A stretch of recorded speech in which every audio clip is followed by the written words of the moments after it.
Joining us with more on the situation, we're joined by Samir Saul. He's a history professor at the University of Montreal, and he specializes in international relations. Professor, thanks for your time. Pleasure. We mentioned the United States is reaching out saying, it's willing to help broker a ceasefire between Israel and Hamas. Is that likely? I mean, where do you see things right now? Well, the U.S. might be helpful if it had more leverage and more credibility in the area.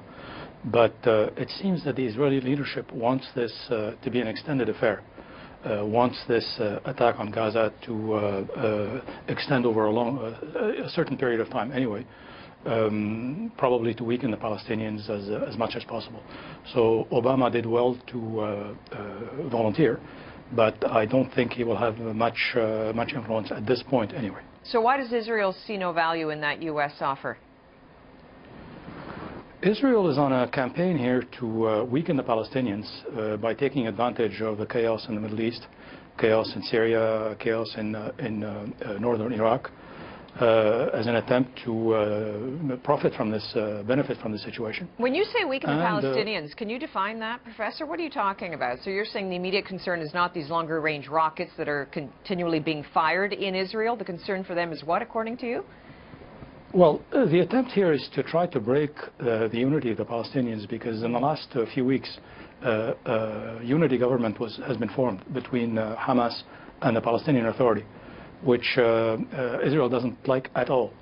Over the past few weeks, there have been many threatening noises coming from Israel concerning this unity government, and the attack on Gaza is an attempt to break Gaza away from the West Bank, from the Palestinian Authority, and deepen the divisions within Palestinian society.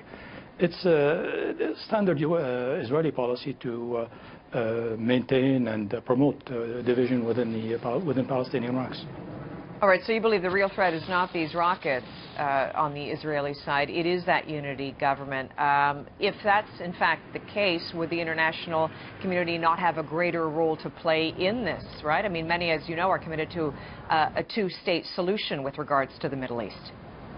Yes, but this is more theoretical than practical. The international community has not done very much in terms of brokering peace in the area. The international community right now is very preoccupied with a different type of conflict, the conflict going on in Syria, and especially the one going on in Iraq, between established governments and jihadi groups attempting to dismantle states. This is an entirely different, it's a different kettle of fish from what is going on in Palestine. Palestine is a different situation. It's a situation where Palestinians are seeking to establish a state, whereas in Syria, Lebanon, and Iraq, it's an attempt to dismantle states. So, and Professor, the attention can I ask? Yes, sorry to interrupt, but I just wanted to ask before we run out of time. So do you believe that Israel will move ahead and move forward with a ground invasion of Gaza? It's not impossible. It's not impossible because the international, the regional circumstances are favorable to an Israeli attack, and that's why Israel is attacking the Palestinians right now, because it understands that the divisions in the area, that the confusion in the area, gives it leeway, and it's not impossible that the Israeli government decides to send in troops.